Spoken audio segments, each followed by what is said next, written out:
کثرت درود شریف سے آپ صلی اللہ علیہ وسلم کا تصور ذہن میں قائم ہو جاتا ہے۔ خوش نصیبوں کو درجہ قربت مصطفی صلی اللہ علیہ وسلم حاصل ہو جاتا ہے اور خواب میں سرکار صلی اللہ علیہ وسلم کا دیدار فیض آثار نصیب ہوتا ہے۔ صلو علی الحبیب صلی اللہ تعالی علی محمد صلی اللہ علیہ وسلم۔ حضرت ابو ہریرہ رضی اللہ عنہ صحابی رسول ہیں، آپ لوگوں کو درس دیا کرتے تھے۔ ایک دن آپ لوگوں کو حدیثیں سنا رہے تھے، اس دوران فرمایا کہ ہر قاطع رحم یعنی رشتہ داری توڑنے والا ہماری محفل سے اٹھ جائے۔ یہ اعلان سن کر ایک نوجوان اٹھا اور اپنی پھوپھی جس کے ساتھ اس کا کئی سال پرانا جھگڑا چل رہا تھا اس کے ہاں چلا گیا، جا کر معافی مانگی، پھوپھی کو راضی کر لیا۔ جب دونوں آپس میں راضی ہو گئے تو پھوپھی نے کہا، بیٹا تم جا کر حضرت ابو ہریرہ سے سبب پوچھو کہ آخر ایسا کیوں ہوا، یعنی حضرت ابو ہریرہ کے اعلان کی حکمت کیا تھی۔ نوجوان نے حاضر ہو کر حکمت پوچھی تو حضرت ابو ہریرہ نے فرمایا کہ میں نے حضور صلی اللہ علیہ وسلم سے یہ سنا ہے، جس قوم میں قاطع رحم ہو یعنی رشتہ داری توڑنے والا ہو، اس قوم پر اللہ کی رحمت نہیں اترتی۔ غور فرمائیے، صحابی رسول ہیں، لوگوں کے درمیان تشریف فرما ہے اور بیان کیا کر رہے؟ رحمت دو جہاں صلی اللہ علیہ وسلم کی مبارک حدیثیں۔ ایسی محفل پر بھی رحمتیں نہیں اتریں گی تو پھر کہاں اتریں گی؟ مگر حضرت ابو ہریرہ رضی اللہ عنہ کو خطرہ ہوا کہ کہیں ایسا نہ ہو کہ اس محفل میں کوئی قاطع رحم ہو اور ہم اللہ کی رحمت سے مایوس ہو، محروم ہو جائیں، یعنی رشتہ توڑنے والا اس درس میں بیٹھا ہو اور ہم اللہ کی رحمت سے مایوس یا محروم ہو جائیں۔ تو یہ ہے رشتہ توڑنے والے کی نحوست۔ یہاں سے غور فرما لیجئے کہ جس گھر میں قاطع رحم ہو، جس گلی میں، جس محلے میں، اس گھر، اس گلی اور اس محلے پر رحمتیں کیسے اتریں گی؟ گھروں کی بے سکونیاں اس کی ہو سکتا ہے یہی وجہ ہو۔ کس گھر میں قطع رحم نہیں ہوگا؟ کوئی چاچا سے ناراض ہے، کوئی پھوپھی سے ناراض ہے، کوئی ماموں سے، کوئی خالہ سے، کوئی کسی اور سے، یعنی کہیں نہ کہیں کوئی نہ کوئی ناراضیوں کا سلسلہ ہر گھر میں رشتہ داروں سے یہ چل ہی رہا ہوتا ہے۔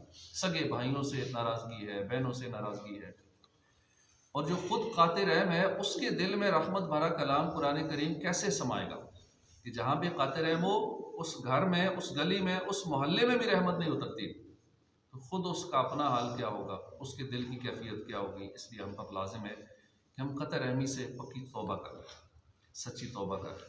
کسی رشتہ دار کے ساتھ کسی بھی دنیاوی سبب سے ناراضی چل رہی ہے تو آج ہی گھر جا کر فون کر کے جس طرح بھی ہو سکے صلح کی کوئی صورت نکال لیں۔ صلح کرنے میں سب سے بڑی جو رکاوٹ ہے نا وہ ہماری انا ہے۔ اس انا کو ایک طرف رکھ دیجئے، آپ کی غلطی نہیں، کوئی بات، پھر بھی جھک جائیے، انشاءاللہ ثواب ملے گا۔ اللہ کے آخری نبی صلی اللہ علیہ وسلم کا فرمان ہے، جو حق پر ہوتے ہوئے جھگڑا ختم کرے اس کے لیے جنت کے کنارے میں ایک محل کا میزان ہے۔ کارنر پلاٹ وہ بھی جنت میں مل جائے، کوئی محل، خالی پلاٹ نہیں، محل بنا بنایا گھر مل جائے، کتنی بڑی سعادت ہے۔ جب رشتہ جوڑنے، لڑائی جھگڑے، ناراضگیاں ختم کرنے کی بات ہوتی ہے تو عموماً لوگ شکوے کرتے ہیں کہ اس نے میرے ساتھ یوں کیا تھا، اس نے بہت زیادتی کی میرے ساتھ، بہت ظلم کیا، بڑا دکھ پہنچایا، میں کیسے بھول جاؤں اس کے دکھوں کو، اس کی طرف سے دی گئی تکلیفوں کو میں کیسے بھولوں۔ یہ عموماً زبان پہ گلے شکوے آتے ہیں، میں کیسے معاف کر دوں۔ ایسوں سے سوال ہے، آپ کے بقول بہت ظلم کیا، بہت زیادہ زیادتیاں کر دی، اب بتائیے کہ کیا اس نے آپ کو کنویں میں ڈالا؟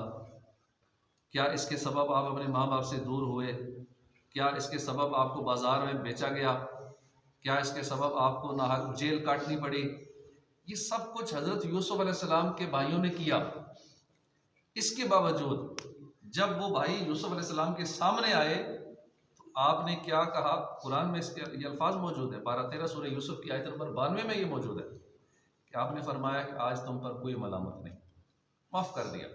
حالانکہ اتنے زندگی کے سال والد سے دوری میں گزر گئے، کتنی تکلیف ہے باپ سے جدائی، اور کنویں میں پھینک دیا، جیل کاٹنی پڑی، زندگی بھر کئی سالوں تک اتنی تکلیفیں برداشت کی، لیکن جب اتنے سالوں کے بعد اتنا ظلم کرنے والے جب سامنے آئے، فرمایا جاؤ آج تم پر کوئی ملامت نہیں۔ یوسف علیہ السلام کے بھائیوں نے بعد میں توبہ کر لی، سارے نبی یعقوب علیہ السلام کے بیٹے اور ایک نبی یوسف علیہ السلام کے بھائی ہیں، سارے اللہ کے ولی تھے، مگر غور فرمائیے کیسے کیسے انہوں نے دکھ پہنچائے تھے۔ اس کے باوجود یوسف علیہ السلام کے کمال اخلاق دیکھیے کہ آپ کے پاس طاقت بھی تھی، بادشاہ تھے، سزا دے سکتے، بدلہ لے سکتے تھے، طاقت بھی تھی، اس کے باوجود آپ نے معاف کر دیا۔ بدلہ لے سکتے تھے، عزیز مصر تھے، مصر کے بادشاہ تھے، پھر بھی آپ نے معاف فرما دیا۔ لہٰذا ہمیں بھی ہمت کرنی چاہیے۔ آج ہمت کریں گے، اپنی انا کو مٹا کر صبر کا گھونٹ پی کر ناراضگیاں ختم کریں گے، صلح کی طرف بڑھیں گے، تو انشاءاللہ دین و دنیا کی بھلائیاں نصیب ہوں گی۔ ہم فوراً ہائپر ہو جاتے ہیں، فوراً غصے میں آ جاتے ہیں، فلاں نے مجھے یوں کہا، فلاں نے گالی دی، فوراً غصے میں۔ حالانکہ کچھ دن پہلے ایک پولیس والے وردی میں تھا، کسی کوئی انٹرویو اس کا لے رہا تھا روڈ پر، تو اس نے روڈ پر عوام کے سامنے آئی جی کو گالیاں دی۔ اب حاضر سروس بندہ و سپاہی ہو اور وہ اپنے آئی جی جو سب سے سینئر اس کا ہے اس کو گالیاں دے، آر پی او کو گالیاں دے رہا ہے، سی پی او کو گالیاں دے رہا ہے، ڈی پی او کو گالیاں دے رہا ہے، سارے عام دے رہا ہے، عوام کے سامنے دے رہا ہے، میڈیا پہ آ کے دے رہا ہے۔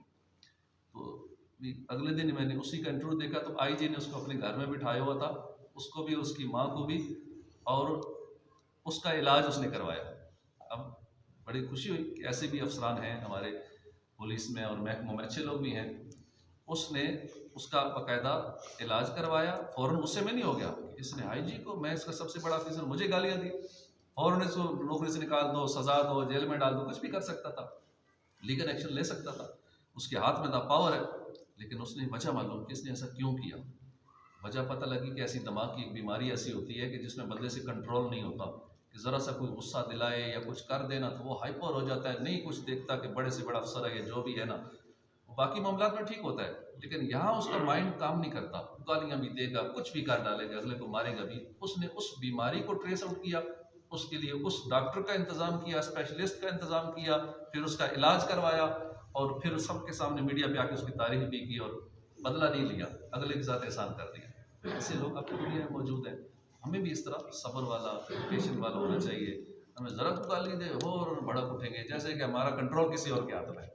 جیسے کو بھڑکائے، پہلے دیکھیں یہ اگلا کیوں ایسا کر رہا ہے، کیوں ہم پہ غصہ کر رہا ہے، کیا وجہ ہے، اس کو ذہنی پرابلم ہے یا کوئی ایسا مسئلہ ہو گیا ہے، اس پرابلم کو فیس آؤٹ کرے۔ فوری طور پہ ہائپر ہو جانا یا فوری ریئیکشن دے دینا یہ درست نہیں ہوتا، یہ عقل مند لوگوں کا یہ کام نہیں ہے۔ اس نے بڑی عقل مندی کا مظاہرہ کیا اور لوگوں نے بھی اس کو پسند کیا، آخرت میں بھی اجر ملے گا۔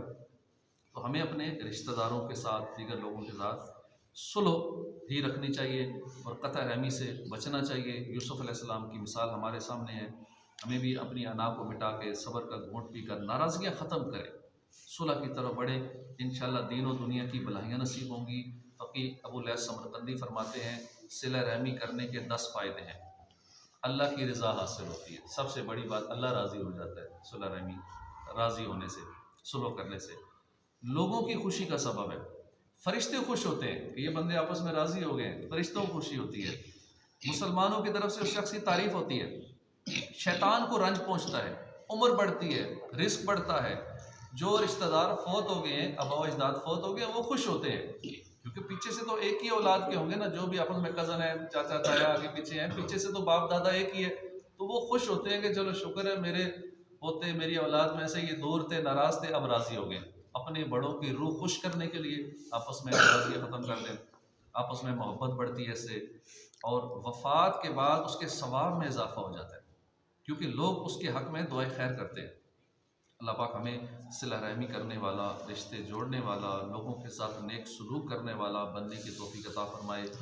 صلہ رحمی کا ہمیں مزید ذہن بنانا چاہیے، کوشش کرنی چاہیے۔ ہوتا مشکل ہے کسی سے راضی ہو جانا، اس نے اتنی تکلیفیں پہنچائی ہوں، دکھ پہنچائے ہوں، لیکن اللہ کی رضا کے لیے، اپنی آخرت کی بہتری کے لیے ہمیں راضی نامہ کر لینا چاہیے اپنے رشتہ داروں سے۔ اللہ پاک توفیق عطا فرمائے، آمین۔